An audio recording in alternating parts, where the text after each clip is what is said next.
Oi, gente, eu sou a Raquel e eu tô aqui batendo um papo com o pessoal da Rolling Stone. A gente veio falar sobre o meu primeiro álbum solo, Não Incendiei a Casa por Milagre, que vai estar aí em todas as plataformas digitais.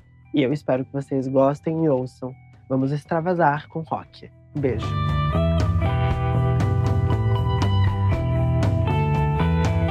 Bom, eu acho que é uma volta, mas ao mesmo tempo é um começo, né? Porque é uma fase individual, o que eu acho que muda muito, porque embora continua sendo música, e música é feita em grupo, né?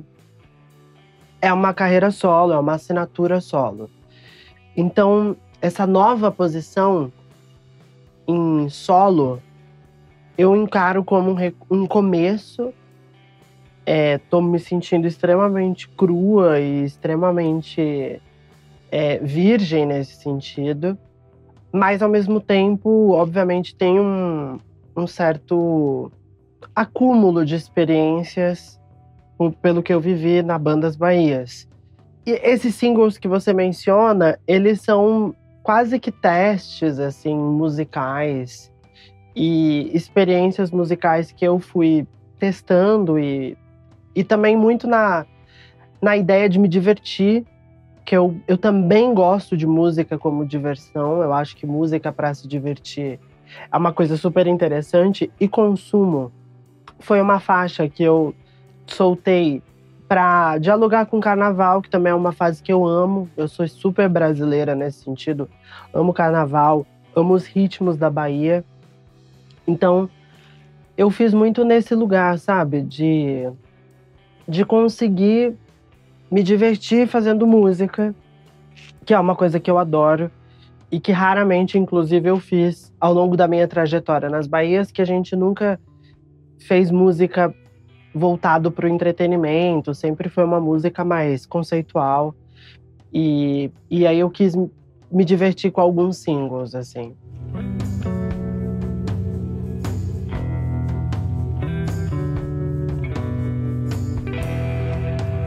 Eu acho que foi teste em relação a tudo, sabe? Desde como fazer, como produzir.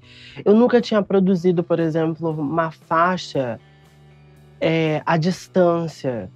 Então, eu produzi faixa à distância, recebi composições de outros compositores e outras compositoras, escolhi, fui para Salvador fazer música, me encontrei com produtores da Bahia, fiz camping de composição com outros compositores, enfim, fui testando, sabe? Fui deixando também a música construir a sua própria jornada em mim também.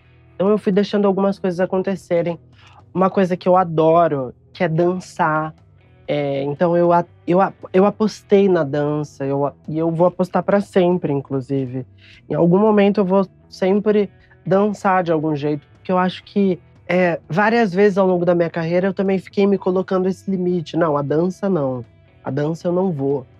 E eu acho que dançar é bom pra caramba, sabe?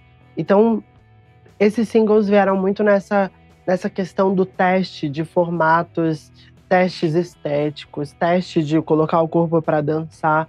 Tudo isso fez parte desse momento.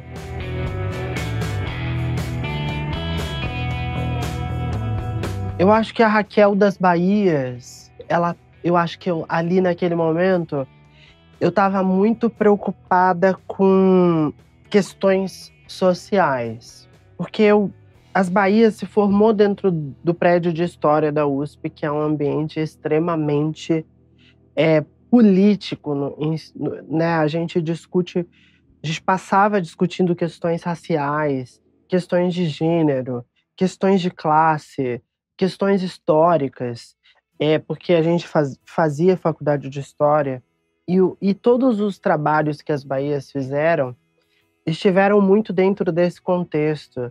Inclusive, se você for pegar minhas composições, as que eu escrevi nas Bahias, você vai ver que eu tenho música chamada Comida Forte, que conta a história da construção de Brasília. Eu tenho músicas chamadas Josefa Maria, que conta a história de uma retirante nordestina para São Paulo. Ou seja, tudo que eu tratava ali nas Bahias era quase que não, como se não fosse sobre mim. Óbvio que era sobre mim, mas era quase uma resposta a questões sociais que todos nós estávamos muito atentos por fazermos parte daquele contexto das nossas vidas, que é a Faculdade de História. Eu acho que depois, hoje, eu também tenho um olhar, acho que até por ser solo o trabalho, um olhar um pouco mais egocêntrico. Várias vezes eu fiquei pensando sobre as minhas limitações, sobre o quanto eu sou tóxica, o quanto eu tenho sintomas de inveja, o quanto eu tenho sintomas de rancor, de agressividade, de raiva. E tudo isso é muito no âmbito pessoal. Obviamente, tem uma faixa nesse álbum solo novo, chamada Ao Vivo, que eu trago questões sociais. Todas as faixas, mas tem um protagonismo desse eu.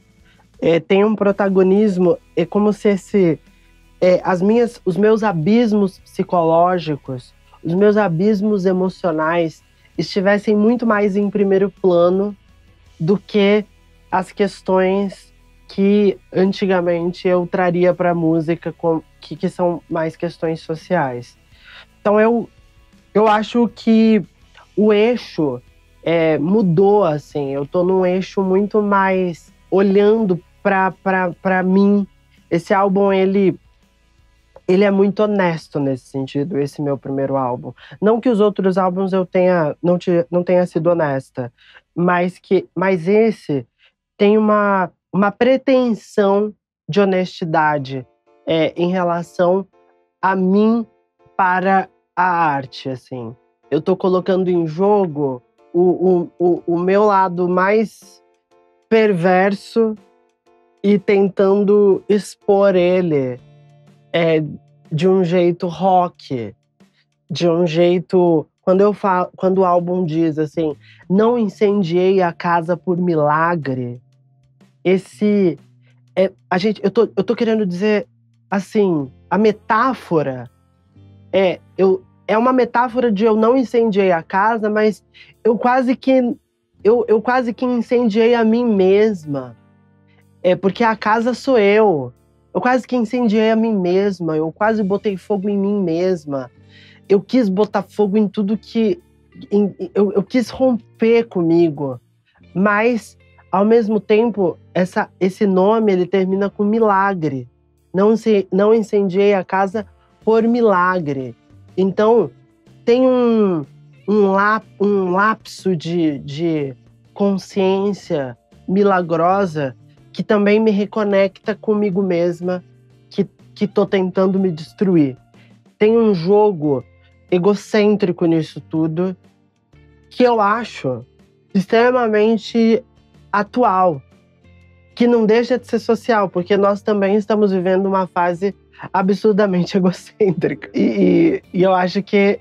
E nós estamos vivendo um abismo psicológico também, né? Nós estamos... cada vez eu sinto que a gente está num abismo, tanto que a última música do álbum é Vidinha, da Rita Lee. E ela fala, né? Vidinha de merda, vidinha furreca. Na crise de pânico, eu tomo Propofol orgânico. Então, o álbum abre com Não Incendiei a Casa por Milagre e fecha com Vidinha, da Rita Lee, falando que é uma vidinha de merda que a gente leva, sendo extremamente debochada com a vida. O visualizer do Não Incendiei a Casa por Milagre são várias imagens, como se a gente tivesse feito um compilado, quase que uma crônica, de um feed. E o feed hoje, ele é isso. Você vê guerra, uma pessoa de biquíni, uma criança que nasceu, um feminicídio, um acidente, aí uma pessoa de biquíni. Aí alguém foi cancelado.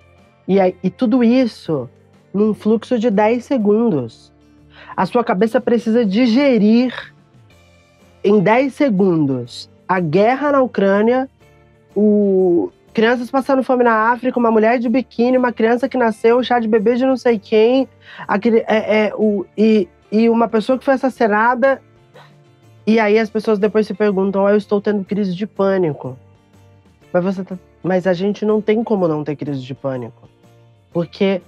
E esse é um abismo, e a gente fica num limite psicológico. Fora que tudo isso também vai trazendo pra gente todas essas sensações. A raiva, a inveja, o rancor, as crises de comparação que a gente passa o tempo inteiro.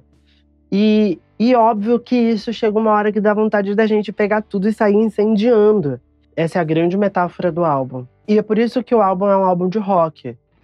Porque eu acho que só uma guitarra extremamente rock, uma bateria extremamente rock, um baixo pulsante e arranhaduras eletrônicas, eu acho que são capazes hoje, pra mim, de me esvaziar um pouco de tudo isso, assim. Eu tenho muita vontade que as pessoas que forem ao show saiam um pouco aliviadas, assim, tipo, soltei meus bichos interiores, assim, sabe? Quando você vai num show e você...